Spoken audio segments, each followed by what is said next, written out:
What's going on? What's going on, people? Welcome to the Progressive Action TV show. Now, as usual, thanks for tuning in. Today is going to be specifically about business. What's going on in America? Serious topics. You see my shirt I got on, 8 minutes and 46 seconds. We will discuss that. But as you know, when we first start out a show, please share out the show. The more people that hear the truth from the people who are actually on the front line, not these politicians, not these major companies, not our union personnel, they seem to have lost touch also. We're going to discuss what's really going on. So we're going to start out with a video from Tamika Mallory. Let's listen to what she has to say. My last point, this is my slam dam and I'm gone. White folks, if you a white person who is on this live right now and you show up at a protest and you're louder than the black people who are actually at the center of this pain, you are not part of the problem. You are the problem.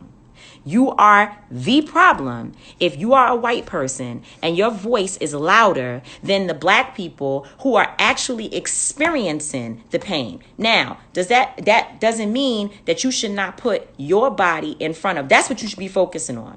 Put your body in front of my body if you feel that I'm in harm's way. But I don't need you to center yourself in conversation, in protest, in chants and everything else, and to try to take over what it is that we're doing. You are the problem if you are louder and wilder and everything else than the people who have organized or the black people who are out there on the front lines. Your job is to be there to get other white people. That is your job. Your job is to collect white people. So when you see white people throwing things or causing problems where there are children around, your job is to get white people. Get your white people. Go up in these damn state houses, courthouses, police stations, in your own house with your own families. Go there and talk to your people. But do not come to protest and become the center of attention. Do not do that. That is not being a good ally. Maybe you think so. And I understand the passion from the whole country is high. Everybody is tired. Everyone has seen what happened to George. I keep wanting to call him Greg, but George Floyd and Breonna Taylor and Arbery, Lord have mercy, my brain, Ahmaud Arbery. And the list goes on and on and on. I'm not going to keep on messing up people's names, right? So everybody has seen all of this. We all know we know the cases. We know we want other officers, the 3 other officers, to be arrested. We know we want them convicted. We know we want them sentenced. We all know all the things that we feel need to happen. And so we're out here for the same things. I've been talking to white folks who are like, I'm not going home until these things happen because I cannot rest. So we need you. But you have to understand that being a good ally is finding out what we need, how we need you, and then supporting us, but not trying to take over, because you taking over is putting us at risk. When y'all finish tearing up the streets and doing all the things that you're doing and being the loudest and the wildest, they do not go into your communities and terrorize you all afterwards. They show up in our communities where the cameras are not watching, and they terrorize our people. They terrorize black people. That's what they do. Black, brown, poor people. So that's it. Like, let's get some order around here, even though it's orderless order. You need orderless order.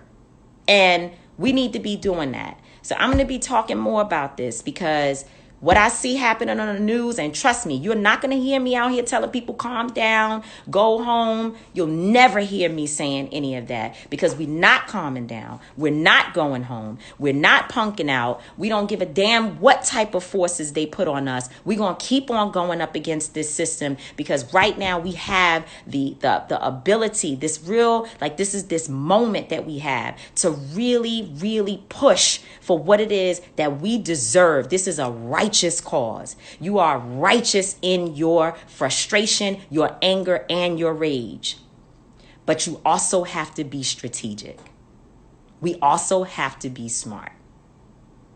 So let's just remember that as we go forward. Let's organize, let's penetrate, let's do what it is that we need to do, and let's wrap our arms around our young people. Let's not talk bad about them. Let's not post bad about them. Let's get out there with them, or do whatever we need to do to support our young people, because they need us. They are hurting. Black men are hurting. Black mothers are hurting. And that's what we need to be focusing our attention on. So much love to y'all. I got to run to take care of things today. Your support is beyond anything that I could ever imagine.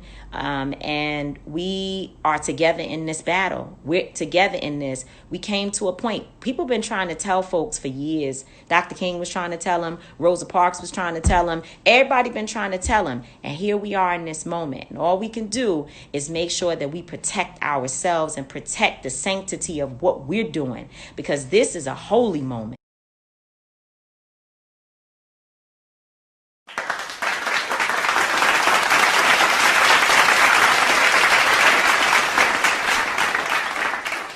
Those were some powerful words by our sister Tamika Mallory. Like I said, I just got put on to her. I haven't been paying attention, but these past few days I've been going through her videos. She has been speaking a lot of truth. And for those who just tuned in, she was talking about Caucasians being the loudest and the wildest during these protests. And I agree with her. I think that, we need all the support that we need, but we don't need people to speak of our struggles like it's their firsthand. And we must continue to step up and speak for us, because nobody can speak better for us than us. And yes, it's good to be supportive. It's good for all of that. But this is not the time and the place for that. And to even think about what's happening in our communities. You have people who don't live in Brooklyn, don't live in a lot of these minority communities, come into our communities, destroying them, and then going back home.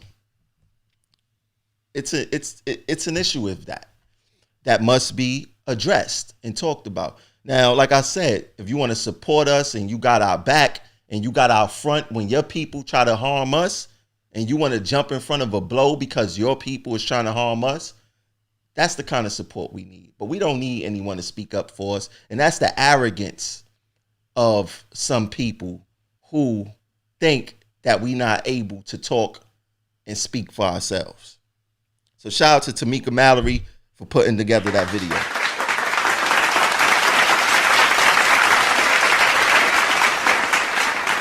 Shout out to Tamika Mallory. Now, there was some breaking news in the our brother George Floyd. Some breaking news. An independent autopsy finds that our brother Floyd's death was homicide caused by asphyxia due to neck and back compression that led to a lack of blood flow to the brain. Forget about what you heard in the other news that's saying that it wasn't a homicide and it was an underlying condition. This is the truth. And what's alarming is that these people continue to lie about what's going on.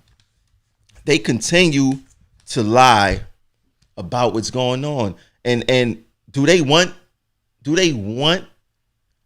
the violence to stop? Do they want to keep the violence going? All this violence was caused by one man recently. It was caused by that one police officer.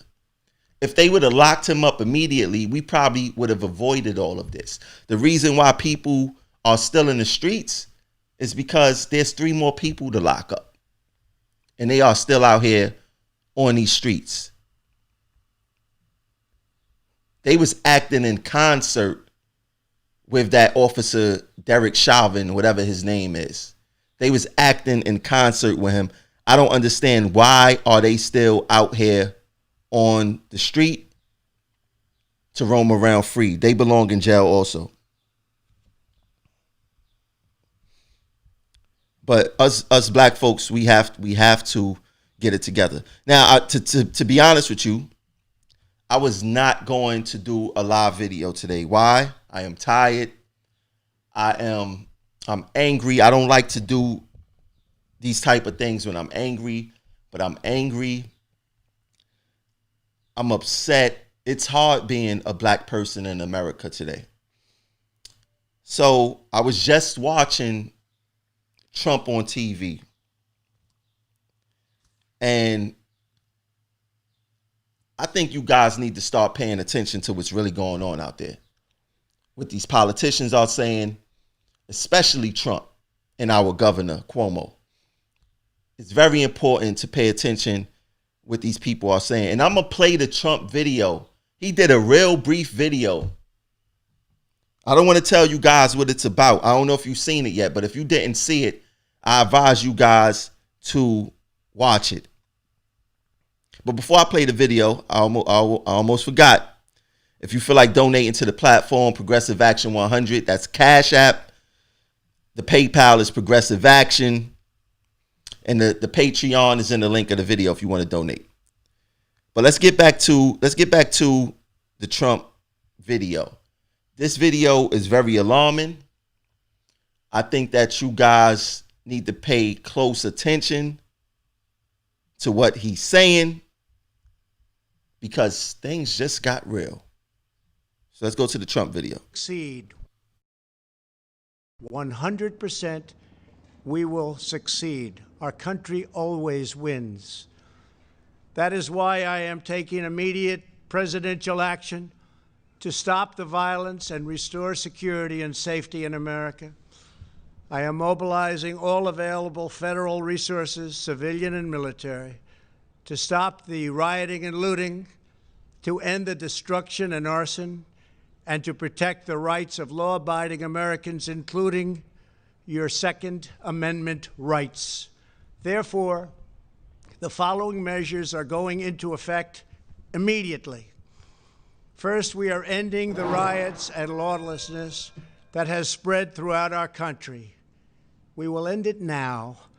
Today, I have strongly recommended to every governor to deploy the National Guard in sufficient numbers that we dominate the streets. Mayors and governors must establish an overwhelming law enforcement presence until the violence has been quelled. If a city or state refuses to take the actions that are necessary to defend the life and property of their residents, then I will deploy the United States military and quickly solve the problem for them. I am also taking swift and decisive action to protect our great capital, Washington, D.C. What happened in this city last night was a total disgrace. As we speak, I am dispatching thousands and thousands of heavily armed soldiers, military personnel, and law enforcement officers to stop the rioting, looting, vandalism, assaults, and the wanton destruction of property. We are putting everybody on warning. Our 7 o'clock curfew will be strictly enforced. Those who threaten innocent life and property will be arrested, detained, and prosecuted to the fullest extent of the law. I want the organizers of this terror to be on notice that you will face severe criminal penalties and lengthy sentences in jail. This includes Antifa and others who are leading instigators of this violence. One, law and order And that is what it is. One law. We have one beautiful law. And once that is restored and fully restored, we will help you, we will help your business, and we will help your family. America is founded upon the rule of law. It is the foundation of our prosperity, our freedom, and our very way of life. But where there is no law, there is no opportunity. Where there is no justice, there is no liberty. Where there is no safety, there is no future. We must never give in to anger or hatred. If malice or violence reigns, then none of us is free. I take these actions today with firm resolve and with a true and passionate love for our country. By far, our greatest days lie ahead. Thank you very much. And now I'm going to pay my respects to a very, very special place. Thank you very much.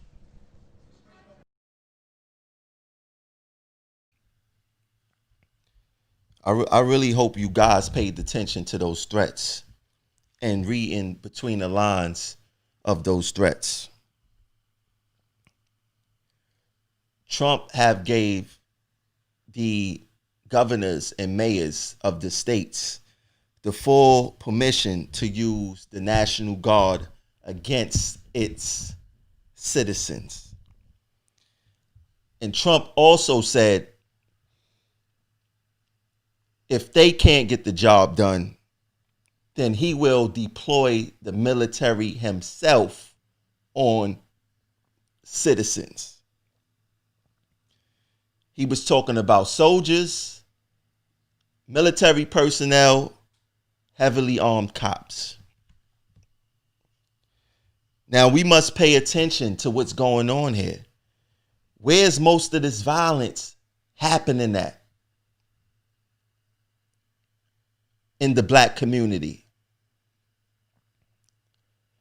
When you look at what's going on in our communities and you watching the videos of who is doing these acts of violence on people property, on the police, throughout vandalism, right? It's mostly not us. So they come here, create all this hostility, agitators, provocateurs, and then they go back home. Look what happened to the girl from the Catskills. She came through a Molotov cocktail at the police, and she was from the Catskills. We didn't need her in Brooklyn. We need her in the Catskills, where those doctors are at, where those lawyers are at, where those judges live at, to speak to them about racial injustice that happens in the inner city. She didn't have to come to New York City, Molotov cocktail, to bomb cops. And don't mistake this for me defending police, because this is the truth. There's no such thing as a good cop, bad cop. You have good people and you have bad people. And sometimes that uniform will bring out that bad person because it was always in them. So they was always bad. What's the first thing we say in the hood? Oh, you must have been bullied when you was a kid. That's why you wanted to become a cop. That may be true. But I would tell you this. Not all cops are bad. There's actually cops out there who's fighting the fight with us. One of them is my brother, Edwin Raymond. He is fighting the fight with us.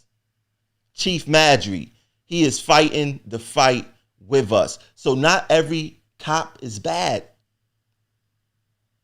You have bad transit workers. You have bad transit executives. You have bad teachers. You have bad sanitation people. We all put on uniforms. We all do. But now you got Trump saying governors use the National Guard. And if you don't get it done, I'm sending in the military. The military is coming to our neighborhoods. Because when things get thick, those people who's actually creating the violence, they're going back to where they live at. They're going back upstate. They're going back to Idaho. They're going back to Wisconsin, the Midwest, wherever they from. And I'm not saying that blacks aren't participating in this, but I can guarantee you we are not starting a war with the NYPD. I can guarantee you that. All this lighting fires, looting, black people don't do that. Let's be honest. Let's be real. And to be honest, I don't care who get mad. You watch hockey matches. Who are most of the fans that watch hockey, right? Mostly white people. When they team win a championship, what do they do to celebrate? They light cars on fire. They break windows. They it's something with fire that they love to do, whether it's for a movement of a black man being shot or they team won or lost in the championship. This is what happens. Google it. It's out there. For some reason, this is how they show their emotion with fire, looting, and all. That's not us. We're not thinking about no Molotov cocktails. We're not thinking about that. This is how they celebrate. So now they saying people from the right wing is coming and infiltrating these movements and starting all this craziness. But now look where we at right now. We had President Trump threaten us that if the governors and states don't get it right, he will. Trump put out a tweet the other day. And he said, these thugs, remember, y'all transit workers, y'all remember when Bloomberg called us thugs? He said, these thugs are dishonoring the memory of George Floyd, and I won't let that happen. Just spoke to Governor Tim Walz and told him that the military is with him all the way. Any difficulty, and we will assume control. But when the looting starts, the shooting starts. Thank you. Why didn't Trump put out this tweet when these hockey teams be losing in the championship or they winning in the championship and these white folks is destroying every damn thing in the street? Why Trump don't say nothing then? How can Trump tell us how to direct our anger if he never walked in our shoes a day in our life? How can he do that? I mean, Trump is serious, man. He's deploying the military in black neighborhoods to kill us. Make no mistake about it. Make no mistake about it. I said that what's going to happen is that you're going to have these agitators come to our community. They're going to start a whole bunch of stuff and they're going to go back home. And and I'm not trying to put everyone in one basket. Not everyone is bad. It's a lot of people protesting peacefully, but you know how they say the bad will mess it up for the rest, no matter what. If we want to destroy our communities, then let us destroy our communities. Let us deal with it. But don't be a visitor to the community, destroy our community, and then leave, and then we have to deal with it. If we want to light things on fire, if we want to destruct our community, then let us deal with it, because that means that we're ready to take on that challenge. I don't want to hear that. And I'm tired of white folks telling me how to interact with the police in my community. You are not qualified to tell me what type of relationship I need to have with the police in my community. You don't know what it's like to not have a relationship with the police in the community, because you are not black and you are not me. You are not qualified to tell me how to interact with the police in my community. I don't see none of these folks telling the Jewish community how to have a relationship with the police. We need a respectable working relationship with NYPD, transparency, and the NYPD needs to take accountability for their actions. And that's going to lead into the next video that I'm going to get into. Now, first, I would like to give a big shout out to my brother, Tony Herbert.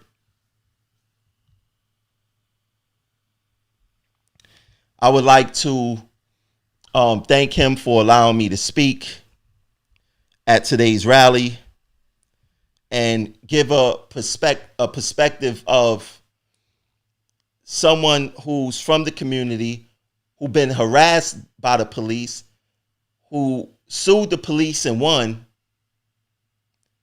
and who's in the community doing the work. So I would like to thank my brother Tony Herbert. It was a good, great press conference today, and thanks for allowing me to be a part of it. Let me get to my speech real quick, and then we're going to discuss this a little further. We just have 2 more speakers, and then we're going to actually take the action that we call for. My boy speak. He going to speak that realness. I'd like first and foremost to bring forward another young Share man this who's been out live, here y'all. in the struggles, representing those that work for our transit workers, What should be done? making sure that they understand that they're also loved by us, and we also have their back. Please help me welcome from Progressive Action, the founder and president, Mr. Tremel Thompson. This is my boy right here. Talk to him. Thanks, Tony, for having me out here today. And I want to make this message to the NYPD. You gonna talk as to being him. a black man in the community and in America. It's easy to talk about accountability for something that happened in Minnesota. Let's go. Talk What about the that shit. accountability of things that's happening here in New York City Transit? Transit, New York City. Before George Floyd, we had Garner. Before Garner, we had Anthony Baez. Talk to him. Where were these press conferences at? Where they was at? Where were they at? Right? Everybody, we the greatest city in the world. Everybody watch this city. That's They right. see what the NYPD get away with. My boy gonna talk. And what they do there, we could get away with it too. It have to be some type of accountability here. And it's not accountability inside there either. If there was, you wouldn't have all these organizations. You wouldn't have The Guardian. You wouldn't have Noble. You wouldn't have 100 blacks in police, law enforcement. If everything was equal. That's if real it's not shit. equal there, how it's gonna be equal out there? And watching the people destroy our communities. People who don't live here. And when they Destroying leave, our who shit. gotta deal with it? You and I. Yep. Just last week, we was mad at them calling them gentrifiers. Today, we applauding them for destroying our communities. We got to pick a Wow. side and stay on that side. Stay on that side. Stop And to switching my sides. NYPD brothers Black and Lives sisters, Matter. this is not about Fuck good that shit. people. I mean, good cop, bad cop. This is about good people and bad people. Good people put on uniforms, bad people put on uniforms. Talk to him. But it starts with accountability. And I want you guys to be accountable for what happens here in New York City, because the world is watching. Speaking the truth. It's my boy. Now I want to bring forward one of our... I apologize for my boy in the background. He was excited. It was his first time coming out. My first time actually meeting him. He came with my other friend, and he said he would record. But he'd been paying attention to the movement, and he wanted to come out, and he was excited. So it's all good. But when I seen that video of our brother George Floyd and the officer with his knee in his neck, as a black person, it was symbolic of how America had their foot on our necks for over 400 years. Yes, the officer had his knee in our brother's neck for 8 minutes and 46 seconds. America had their foot on our necks for over 400 years.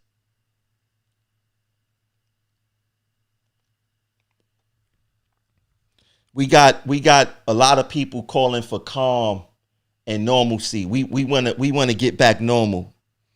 I don't want to get back normal, because the dog whistle for them for normal is, let's just forget that this happened, and we're going to promise y'all we're going to work on something for you guys later.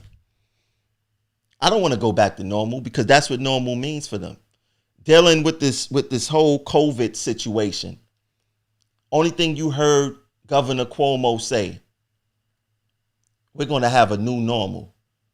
The old normal is done. We're going to have a new normal. So why do you want us to go back to the old normal when it comes to black issues? I don't want to go back to that old normal. And I brought up the topic of accountability when I did the press conference today.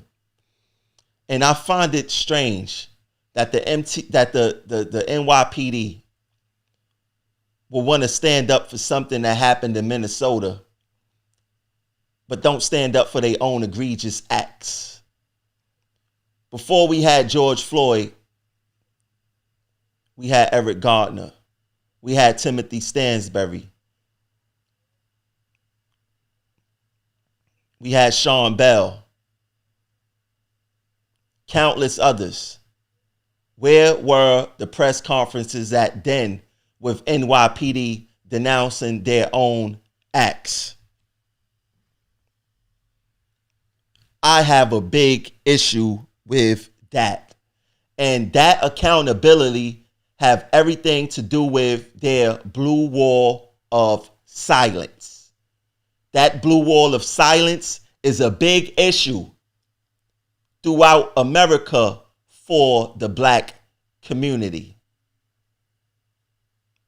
So this goes on about the narrative of good people, bad people. Look what they do in our communities. They offer us money to tell on one another. Why don't they offer some type of situation for a cop to tell on another cop? Some type of incentive to tell on another cop who committed an egregious act. They want to uphold their blue wall of silence because that's what they were built on. That blue wall of silence that they feel that they have to abide by could instantly turn a good person into a bad person, because they feel that they have to abide by that. There is a lack of accountability. We can't continue to say that we are the best city in the world. We are the best city in the world. We can't continue to say we have the best police force in the world if we are not the best. All eyes is on New York all the time. So you know what these other small towns do? When something happened in New York, there's a killing and it makes the news. You know what it does? It empowers them other small towns to act just like New York. So that killing in Minnesota was a result of how the police treat us in New York City.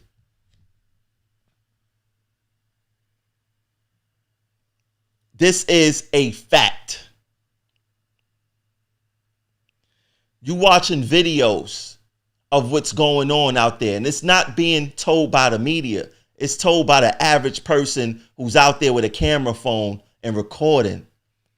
We having protests about police brutality, and what are we seeing on some of our screens?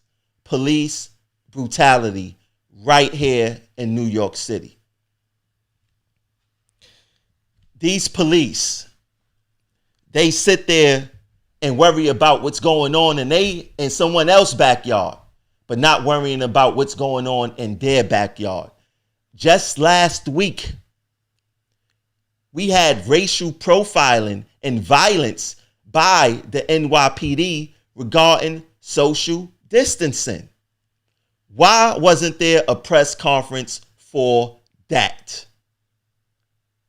Where was everyone on that when our communities was being targeted for social distancing while other communities weren't, and they had the same situations, but the police officers was giving them masks and having friendly conversations. But in our communities, they was treating us like we were shooting at the police.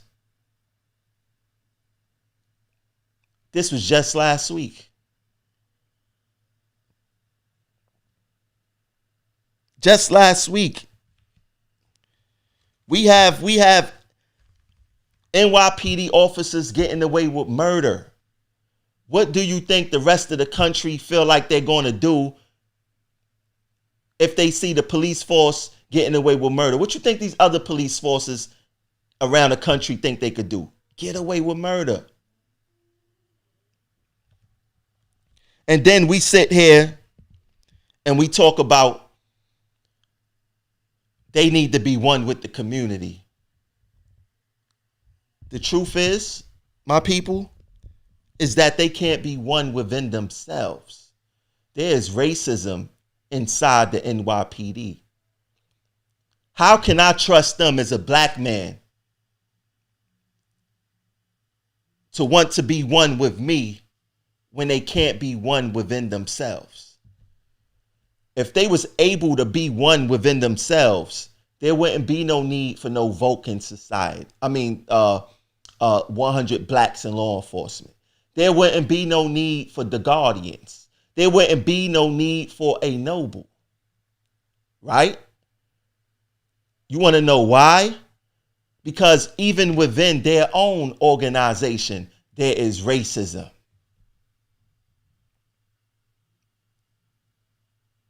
So how can I expect you to speak up for me, a civilian, when you can't speak up for yourself for the racism that's happening at your own workplace?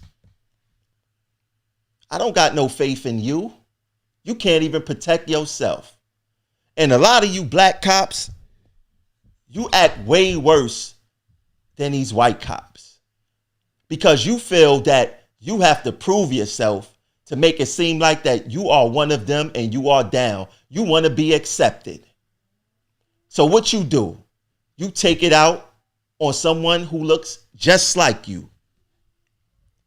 You are a coward if you do that. And it's enough of you who do that. This is the truth that they don't want to talk about. This is the truth that they do not want to hear. As a black man, I should not feel nervous every time a police officer put on his lights and get behind my car.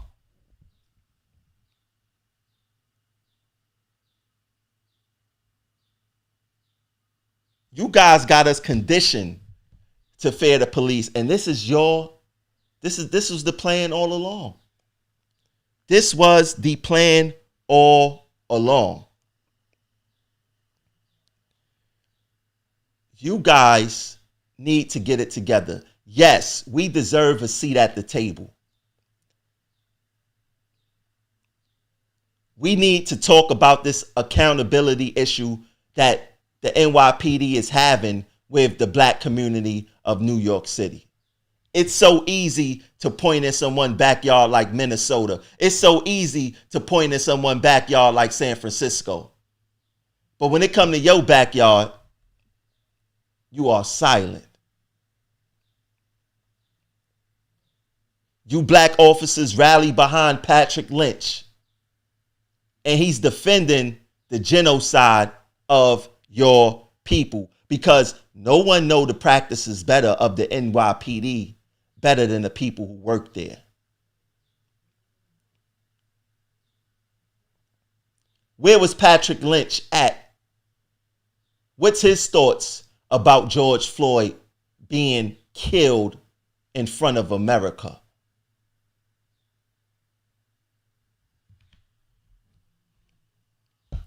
I am so upset. I am so angry.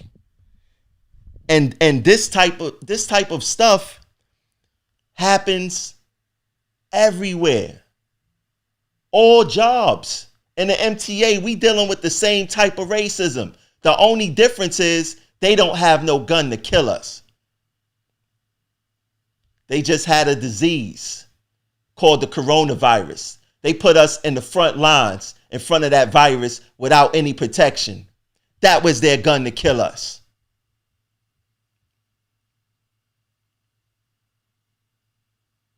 And no matter if it's by a gun or it's by disease or it's by drugs, all of their plans is death for us.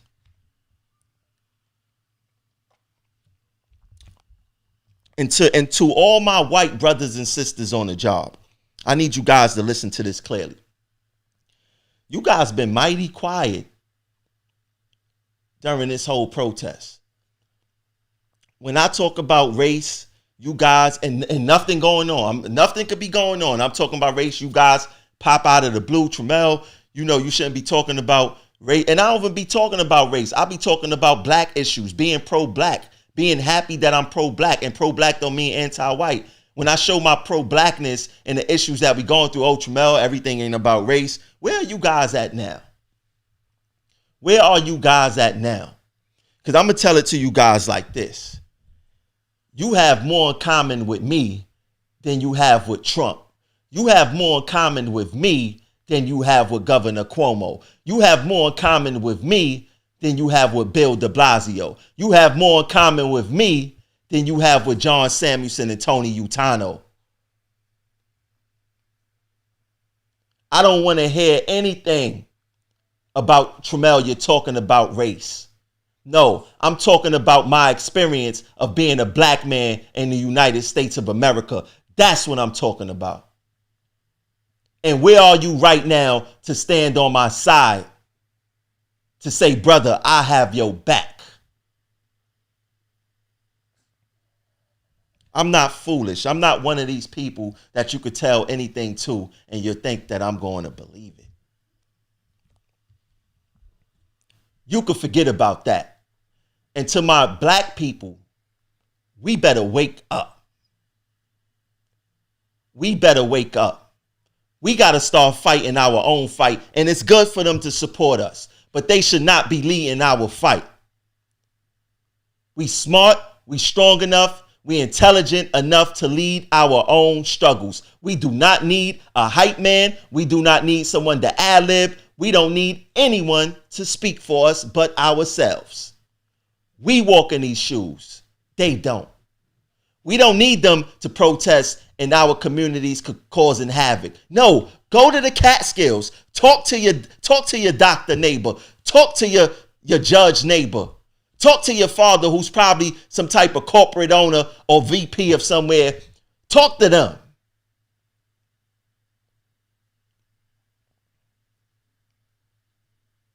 We don't need you to talk for us. Stand next to us. Stand on the side of us. Stand in back of us. I don't need you to be in front of my issues for me. I'm well spoken and can translate my message well enough. Enough is enough. We not taking no shorts. We love everybody. But when it comes to our issues, yes, it's okay to support us.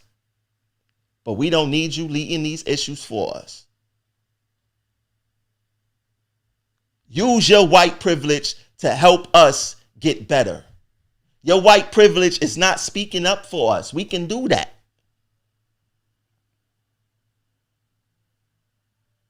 Use your privilege in other ways to get access to places where we normally won't get access to.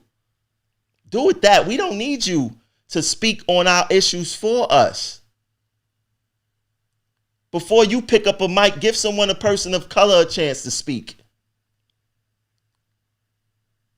We not speaking from third person experience. We speaking from our own experiences.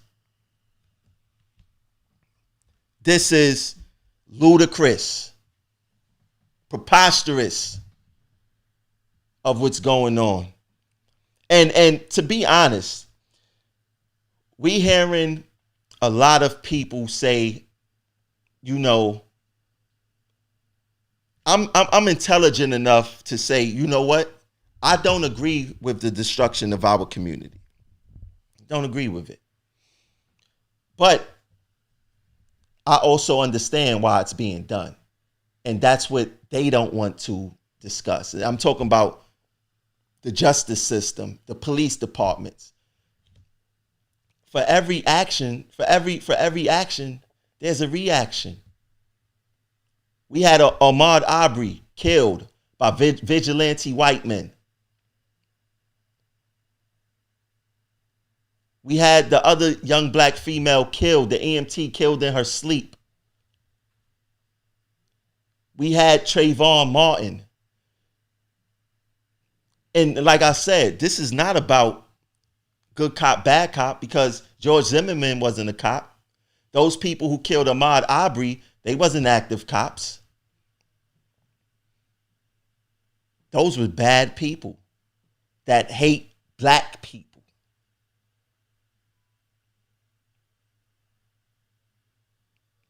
This is man, this is a tough time for us in America. And we just had Trump say that if the governors don't deploy the National Guard, that he's going to send in the military to take care of what they don't want to take care of. All this destruction going on in my community. And now Trump is threatening to send the military to my community, not to the Catskills. He's not sending them to Idaho. He's not sending them to Wisconsin. He's sending them to Bed-Stuy, Brooklyn. He's sending them to Flatbush. But this is what we get. This is what we get when we let people talk for us and lead the way for us. There's nothing wrong with supporting us, but we able to do that stuff on our own.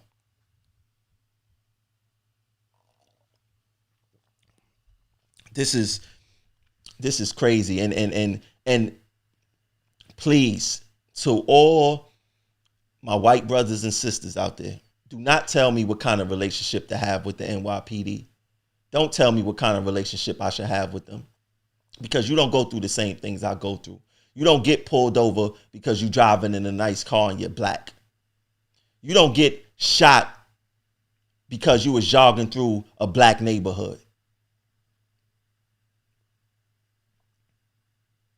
You don't get choked out because you were on a corner selling loose leaves. You don't get killed celebrating your bachelor party before your wedding and you don't have a gun. You don't get plunges stuck up your rear end because someone don't like the color of your skin.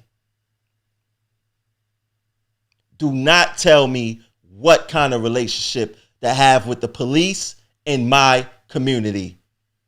Do not do it.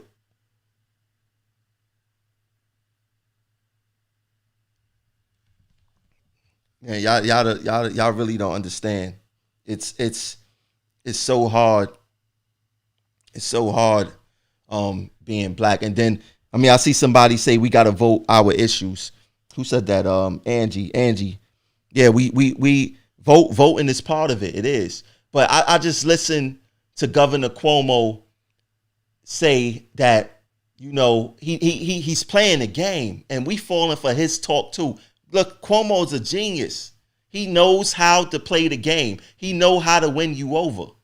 And the people who's winning over is people who feel like they need a father figure in their life or something. Like something is up. Cuomo is a part of the issue. I think it was back in 2014. I forget what year it was, but he passed a marriage equality bill. He was jumping through hoops, whining and dining politicians to get their yes vote for marriage equality, same-sex marriage. Cuomo, I have a question to ask you because I know that you watch my show and you know who I am. You just passed that marriage equality bill a few years ago. Did any black people have issues before you passed that bill? You didn't feel the need to pass a bill to protect the lives of black folks?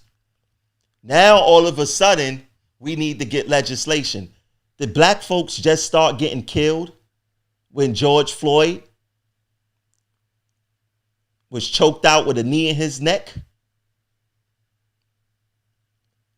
Where is our legislation for the black community? Legislation for the black community. Where is it? Where's the protection of black folks for the black community? You are the governor, right? You could put in some type of executive order, right? You could change this, right? That's the reason why you duck and avoid me. That's the reason why you would never let us know where you're going to be at ahead of time, because you're afraid that I may come to that press conference and let you have it. Yeah, you could fool all those other journalists who's not going to ask you the real problems and the real issues, but you can't fool me, buddy. You weaponized the CDC against us and committed genocide via the pandemic called COVID. You're no different than Derek Chauvin for having his knee in our brother's neck for 8 minutes and 46 seconds. You're no different. You are no different.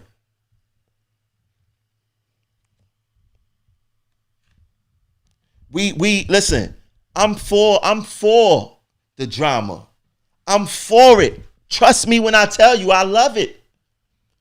But to my people, let's not do it in our communities. If a cop kill us, if a cop kill me today, and matter of fact, before I even get into that, it's so sad that I had to have a conversation with my mother and my father about, if I die at the hands of the police, you better not forgive the police.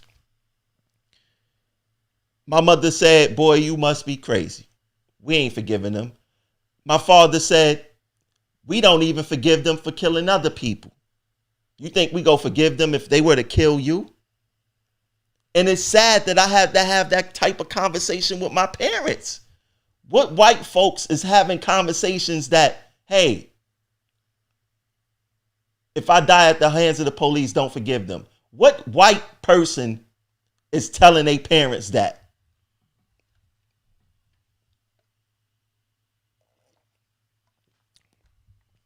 But like I said, I'm all for the drama and the BS. But we need to direct that energy where it belongs. So why do we continue to march in our communities and protest in our communities? We already know the issues. You know who don't know the issues? It's the people who's committing these acts of violence on us, these police officers. Wouldn't it make more sense to go into that police officer community, cause chaos and destruction in their community versus ours? Because you want to know what happens then? Their neighbors hold them accountable. Their neighbors be like, listen, don't do nothing crazy because we don't want those folks in our neighborhood causing destruction. Oh man, you did this again. We got to get you. You got to move off this block. We don't want you on this block. You causing too much craziness on this block. Don't that make more sense than marching through our own communities where we already know the issues and we bringing the issues and the awareness to ourselves? Our issue is that we not educating the people who's committing this BS on us.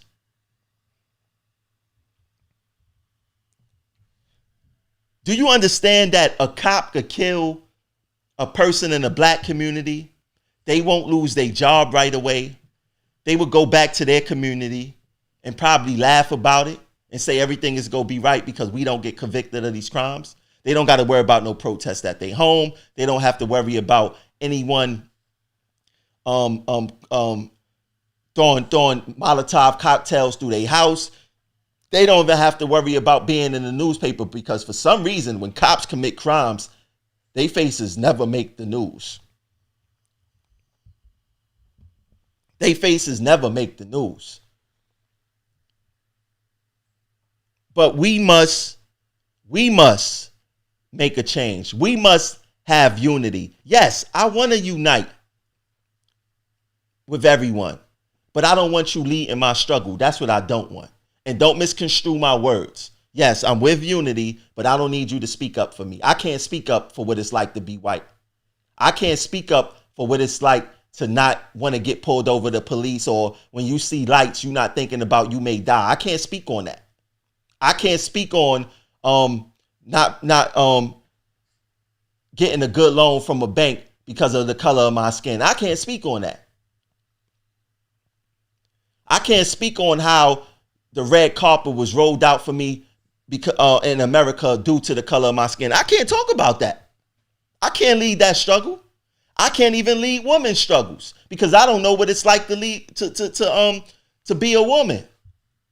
I could talk on it. I could have women standing around me. I could stand up for them. And as a man, and men running a lot of stuff in the world, and especially at the MTA, it's a man at the MTA. As a man, I should be able to address another man on treating a woman right and letting a woman tell their own stories. That's what I do. I can't speak up for women, but as a man, I can address another man on how you should treat these women better who are my sisters. That's what I could do. And when I say my sisters, I'm not only talking about black women. I'm talking about all nationalities of women. You are my sister if you are a transit employee.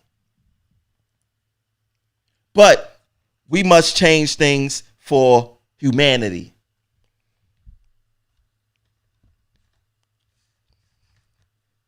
It's so crazy out here. And I'm going to explain you guys how crazy it is because, I mean, I just found out some news that I want to put you guys, I want to ask you guys this. And I want to talk about white supremacy. You had someone in the MTA. This is a true story. I'm going to post it when I'm done with my analogy. You have someone in the MTA. They dropped the ball. They didn't hand out masks. They was lying to the press. 140 MTA workers died. What would you expect to happen to that person? Would you expect them to get a raise, get a promotion, or would you expect them to get fired? We're talking about white supremacy right now. If a white person works for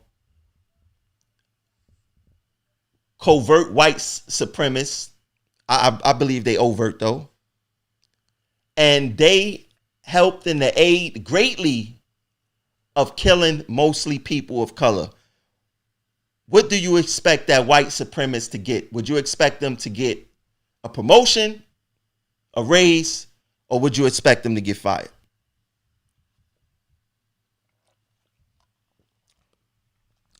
If you said that a white supremacist and covert white supremacist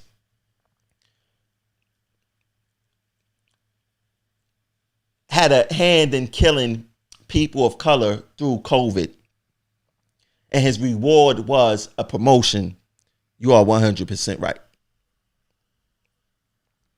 You're 100% right. So I got this screenshot today. And I want you guys to understand what's going on.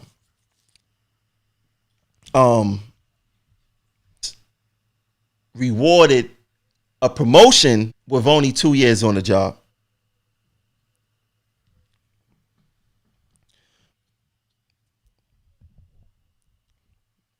I had to take given a promotion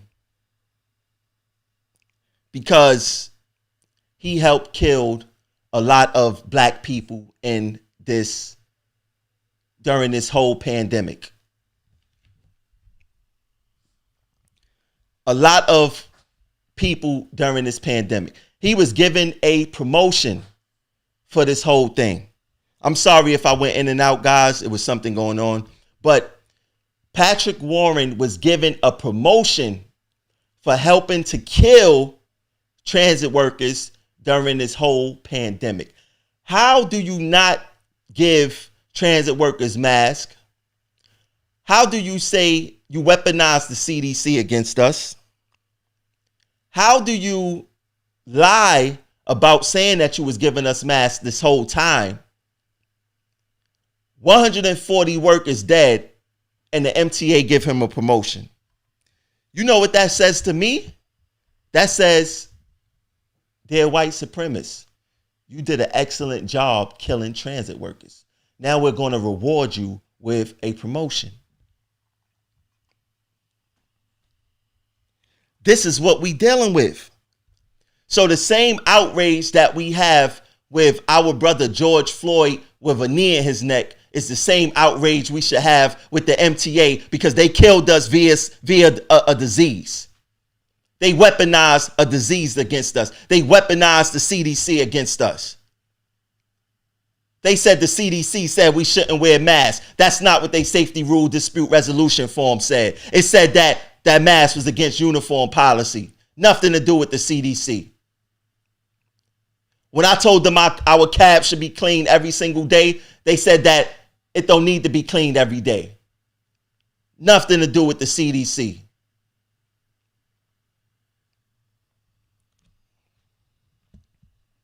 All of these people is the same. All these cops that's killing us, all these executives that's killing us and using nice words saying, oh, you guys are heroes. You guys are essential. We wouldn't do anything without you guys. Blah, blah, blah, blah, blah, blah, blah. Don't mean nothing if we continue to die. And that's exactly what's happening. What's up with our hazard pay? What's up with our hazard pay? Where's our hazard pay at? Oh, that conversation seemed to get dead now, right? It's dead now, right? But like I told you guys before, them giving us hazard pay, they already put a price on our lives, because we should have been given hazard pay a long time ago. They already priced out our lives. And this is a news flash for those who may not know. The MTA was saying that workers who died because of this disease would get $500,000. Guess what the MTA is doing now? They're fighting the families on the $500,000.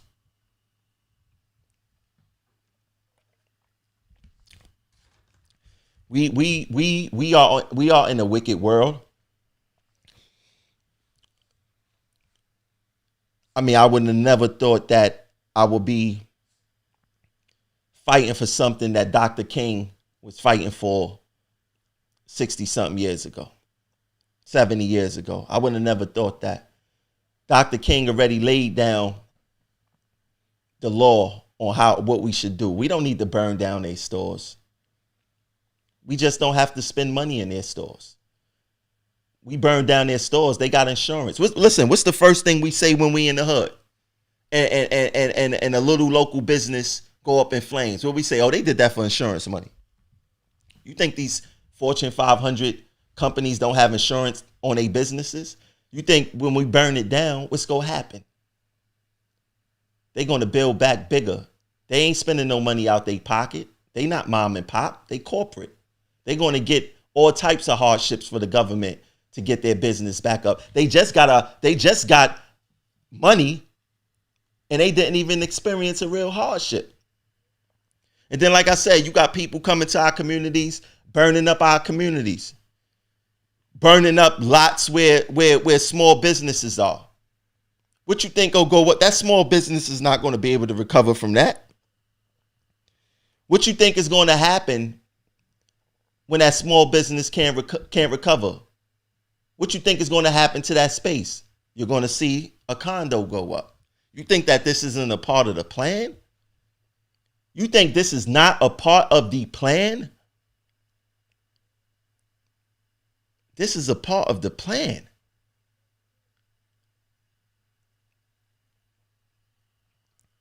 I'm really like, yo, I look at, yo, it's so sad. It's so sad. So sad that I look at my son sometime and I feel guilty for bringing him in the world with this chaos. Do you know how that feels for me as a black father? That I got to look at my son and feel bad that I brought him into this world filled with chaos that's not getting better. Do you guys know how that feel? That's why I continue to be a positive example for him and show him you have the opportunity and the right to fight from young. I let my son watch my videos. He loves it. He watches it. We got to teach our kids from young, but I feel guilty that I brung my son in the world with this chaos. I don't want him to go through what I go through. I don't want him to see the trauma on TV. And you know, you got people that say, you know, it's cameras now and this and that, and now we can see. Listen, you know how many episodes I seen on TV with black people getting their butts whipped on police dash cam? Yeah, they got whatever the cameras they got on they got body cams now. We got cell phones now. We was getting our butts whipped on dash cam. This is not nothing new. The only difference is the frequency of it. Now we're seeing a lot of it. Now we get in the front row seat of it.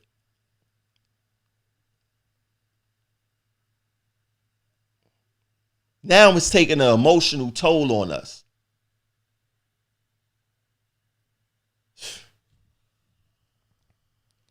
This is crazy. And like I said, guys, we got to continue to share out these messages. The same way you guys send me all that ratchet stuff in my Facebook Messenger, send the positive stuff too. Let people hear these messages from the people who's on the ground doing the work. These politicians is not doing the work. They not getting spit at work. They not getting bottles or whatever thrown at them at work. They don't know what it's like to actually go through this. And they got to play a game. They can't be pro-black because then people feel isolated. Like they can't, they like, oh, you're not including everyone. They can't do that. A lot of these clergymen, they can't do it because they have to keep I don't have to keep no balance. I don't need nothing from no one. I can speak my mind unapologetically because I'm not bound to anyone. I could just speak the truth for the people, whether it's against the MTA, whether it's against NYPD, whether it's against Governor Cuomo, whether it's against de Blasio, no matter who it is. You can count on us in Progressive Action to do the work. We are here to do the work. We not getting any fringe benefits from this. We not getting any incentives for this. If anything, it's creating hardship for us because we are becoming targets for the people and we don't care.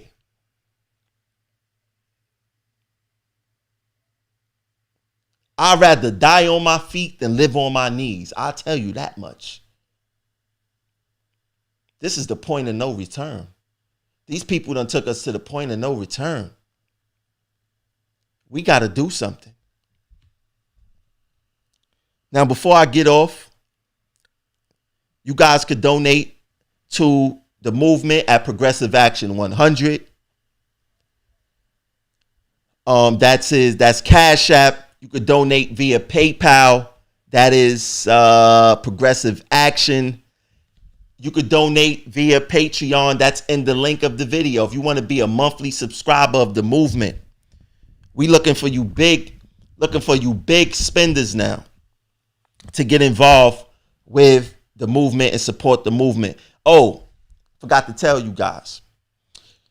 Progressive Action is shooting a documentary on the story of transit workers during this pandemic. We're going to cover how we were treated before the pandemic. We're going to cover what happened during the pandemic, and we're going to become as recent as possible as what was going on now. And the equipment is in. I got all the equipment. I was speaking to some producers who's dealing with like Netflix and things of that nature. We're going to put this thing together. And if anyone wants to get involved with it as far as being interviewed, wanting to tell your story, I'm only trying to get maybe 10 people the most to tell their story. If you're interested in being involved to tell your story, you tested positive, what happened prior to you testing positive, what you're going through now, and how life has been and what the MTA has done and things of that nature. We will get details soon. But tell your story. Hit me up in DM and tell your story.